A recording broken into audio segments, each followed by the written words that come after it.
Kung Fu Cowboy, tennis shoes on my feet. I'm a Kung Fu Cowboy, hamburgers to eat. I'm a Kung Fu Cowboy, trees are my punching bags. I'm a Kung Fu Cowboy, no karate tags. We can share some kicks. Band together some wax sticks. Back again. Trying to catch up to the future. Man, it's taking a little bit of work. Okay, here we go. I had just moved to LA. I told you I got my power group. I got all these. I got 3 speaker cabinets, 2 amps, got my bass. I'm just having a great time. And I'm hiring myself out as a session player. And I'm performing all kinds of different bands. What was I charging? $50 a gig, maybe $25 a rehearsal, if I can remember right. And so I'd show up for rehearsals, get $25, and that was, I was having fun. And get $50 for a gig. Although sometimes I might think, well, I got 25. Not like I was making a lot of money off of it, but I would really want to do it for free. Otherwise, I'd rather play in my own band. So anyway, I was doing a bunch of session work for all kinds of bands. Many I can't remember. One I do remember, though. They were called the Gliders with a Y. Glyders.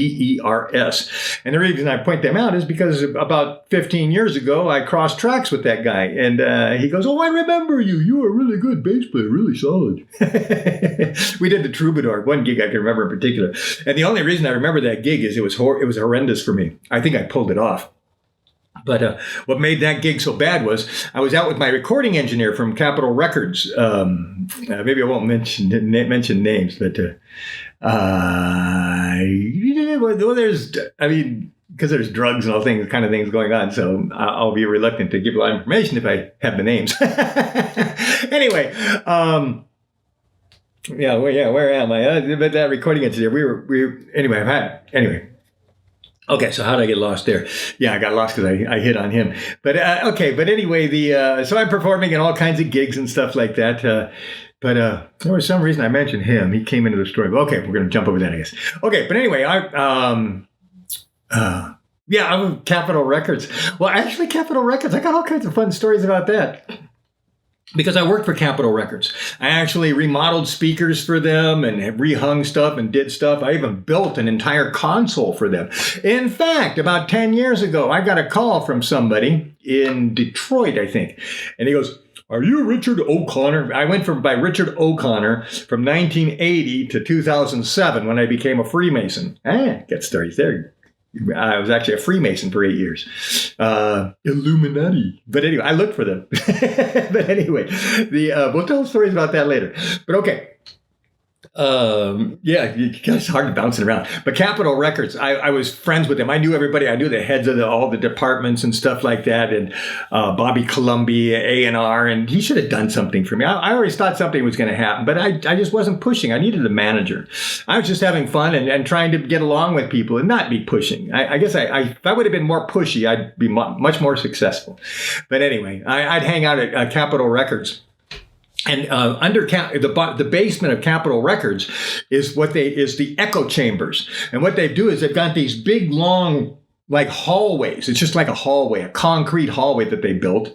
I'm going to guess 8 feet at least high. I don't remember them being super high, and they weren't super wide. But what you'd have is a speaker on one end and a microphone on the other, and that's it. And they'd pump in the music from the console. It'd come out the speaker, and then it would get picked up by the microphone. And they had a few of these chambers, and maybe they were different sizes to give you a different size room sound, because you could go down there and move the microphone, but the rooms were kind of a fixed size. So, but they sounded great. It's still concrete rooms with a speaker and a microphone, and that was their echo chambers for Capitol Records. How many thousands of records were recorded using that thing? But anyway, we'd go down there and smoke pot. Remember, this is the late 70s and early 80s. From 78 to 86 or 7. Those were the years that I was working really as a within all that stuff. But anyway, we'd go down there and smoke pot. So maybe it made the speakers better. But anyway, that's where we'd smoke pot every day. So we'd go down there and take pot breaks and go down to the echo chambers. They could probably record us. They'd hear us talking down there, because like I said, there's a microphone down there. But if they had to use it, we'd start playing music. It's like, evacuate. But no, that never happened. But we were down there and having great times at Capitol Records. But yeah, I was there a lot and had friends that worked there. One guy who was always trying to sell me a flute, because remember I was playing the flute too. And he had this like really expensive gold flute. He wanted to sell it to me for $1,000. He goes, "You've got to take this. You're the one person I want to have this." I don't have $1,000 to spend on a flute. So I could have had a gold-plated flute for $1,000 back then if I could have had the money. But it wasn't a priority to me. Like it maybe could have, should have been, but anyway. Where were we? Okay, so we're trying to get up to Tim Bogert. Okay, so I'm playing bass. We're in the early 80s. I'm doing the sessions. I'm doing all this stuff. Okay, boom. I worked with Fleetwood Mac and Supertramp. Did that one soundtrack, and I was there in the studios recording. I'll tell you one other story. The first time we were recording there at Village Recorder. So what I would do is, because they were paying me a fixed salary based on an hourly rate of $25 an hour, I think I was getting. People thought, "Oh man, you gotta be kidding me! You're making $25 an hour."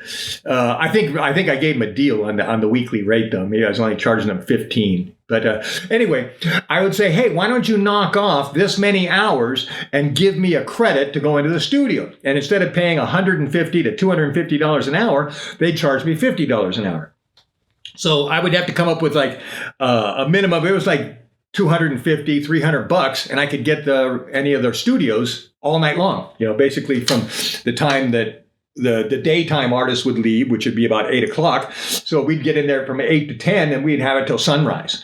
And so that's what I recorded in there many, many times. And I used to do that I did that with a few other studios too, but we get the whole studio, and we have a recording engineer, and I was usually the producer, letting the engineer try to produce or wanting him to produce more. But anyway, and that's how we did a lot of recordings. But there's a reason I was going to say that. Oh, Stevie Nicks. So the first time we're recording, they called her in. They go, "You got to come hear this band." And so they come in there, and she's hearing it. She's just totally knocked out. We became friends. But here's what makes the story amusing. She unfortunately was there when I sang the song "Trust Me." She got kind of friendly.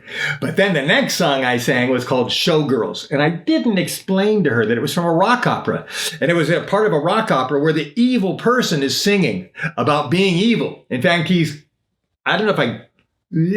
a very sexually aggressive song. It's more aggressive than I've ever been and ever would be, shall we say. And she probably thought that was me singing from the heart. You can find that song online. It's called "Showgirls." I actually sell it on my website. You can buy for cheap. You can buy some of my songs that didn't get released on albums at ShaolinRecords.com. That's me. I'm ShaolinRecords.com, a record company that's not making any money. Shaolin, SHAOLIN, Records.com. That's me. Since 1984, I created that record company and launched my first record in September of 1984, and that's when I launched Shaolin Records. So I should be a billionaire, but a lot of people have formed record companies since then and become billionaires. But no, not me. Anyway. So I formed it in 1984. So she comes in there and she hears me sing the song "Showgirls." And her and I were friends, and we smoked doobies and stuff later on. But I think that I totally shattered, which was maybe good. I don't think she ever considered me for a sexual object after that. I think she was scared. She was scared because when she came out of the studio, she was doing this to me when she walked by, like I was the Antichrist. She comes out of the studio and she had this scared, wide-eyed face, and she's going like this as she walks by me. And then she went back to the other studio that Fleetwood Mac was in, because there was 3 studios. There's the downstairs studio, which Frank Zappa used for his albums. Then there was the main studio, which was locked out by Fleetwood Mac for 11 months or something like that. They took to record that album. They rented that album 24 hours a day. And for a long time, the biggest one, the best studio in the house, that was very expensive.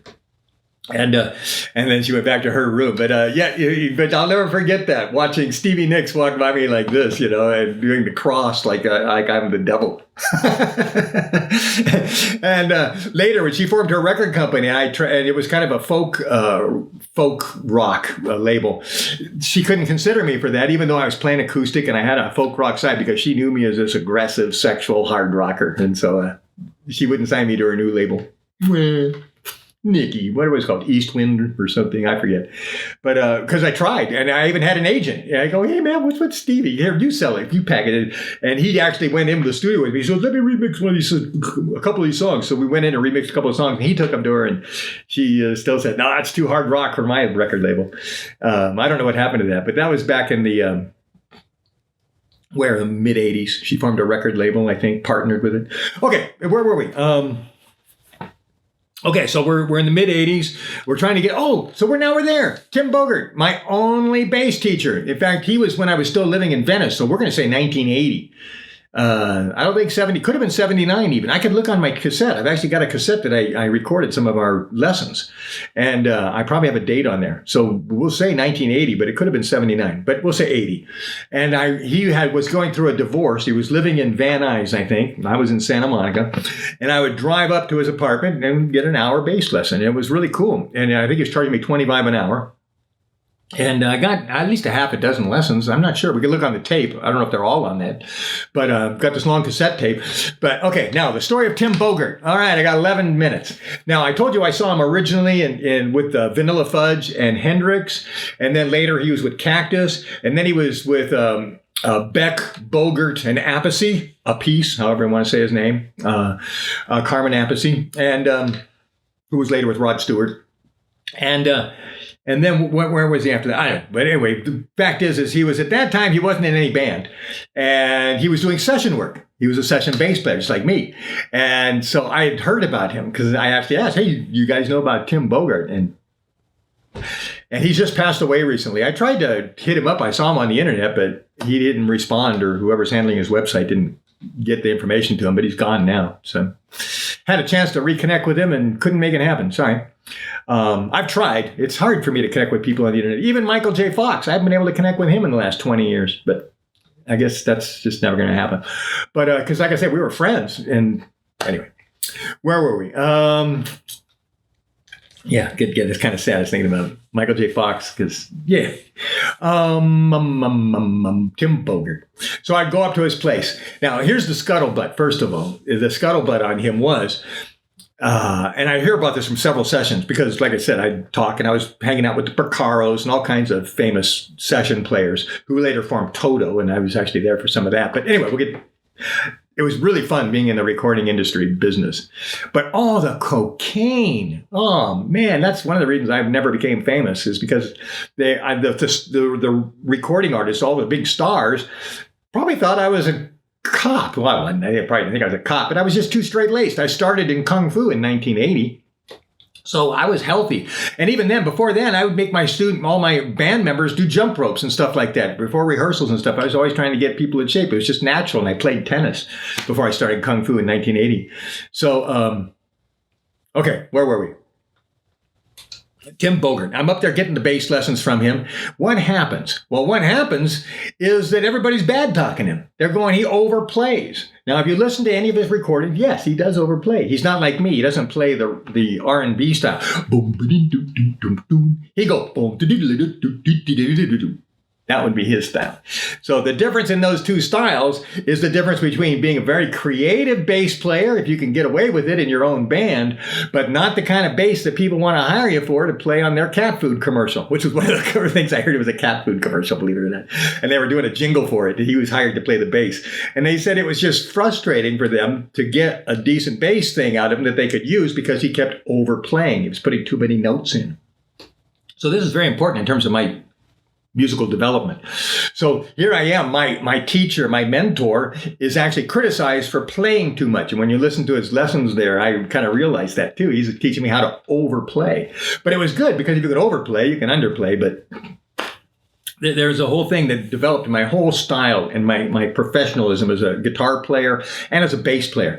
I never wanted to be the guitar player who could fit 60 notes into 2 seconds. And I never wanted to be the bass player who could play 10 extra notes for every verse or something, or more than that. But it just wasn't me. I wasn't interested in being the fastest and the flashiest. I wanted to be the guy who played what was best for the song. In other words, what makes the song sound best? Whenever I was writing a song in my own band, I would always work with the drummer before the guitar player. And I'd say, okay, here's what the song is.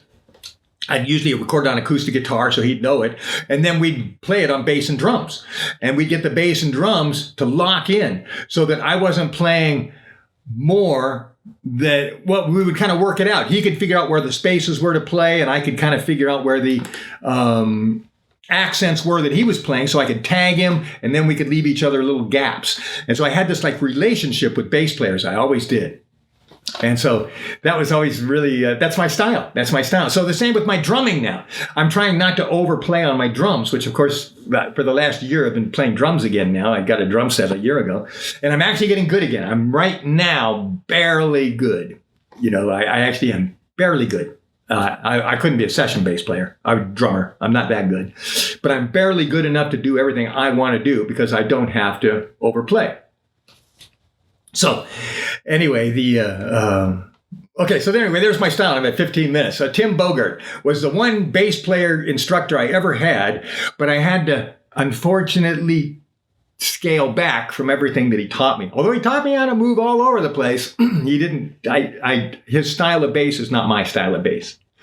Shermanson, or whatever his name is, that guy from Motown, he's more my mentor in terms of, and Burns Kellogg of Mint Tattoo, the bass playing he did on that one album by Mint Tattoo, that really changed my life.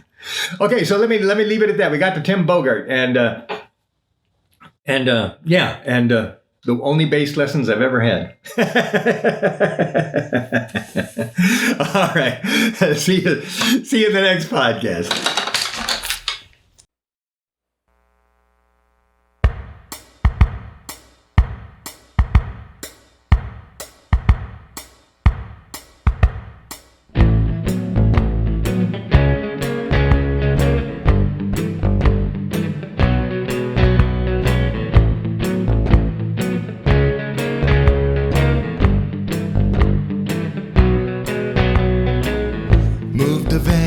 To drum for the Lion Dance.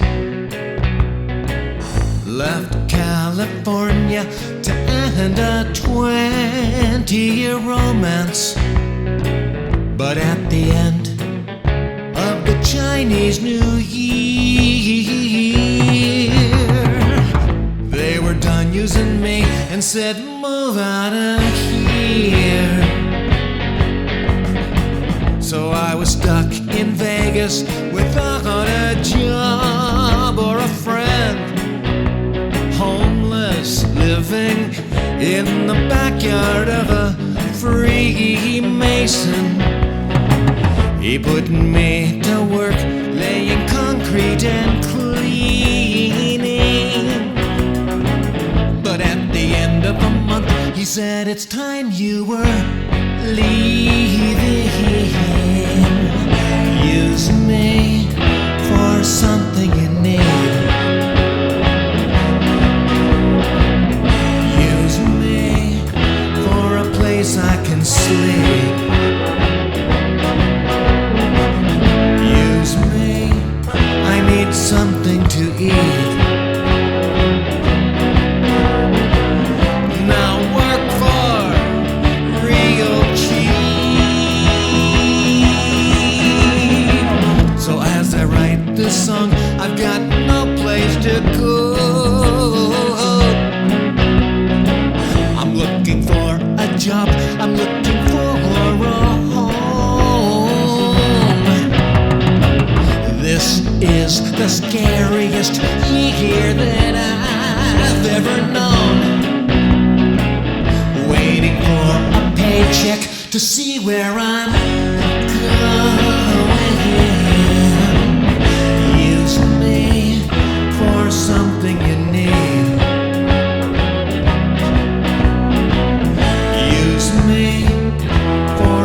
place I can sleep. Use me, I need something to eat. I'll work for real cheap. Oh yes I will. I'll work for real cheap.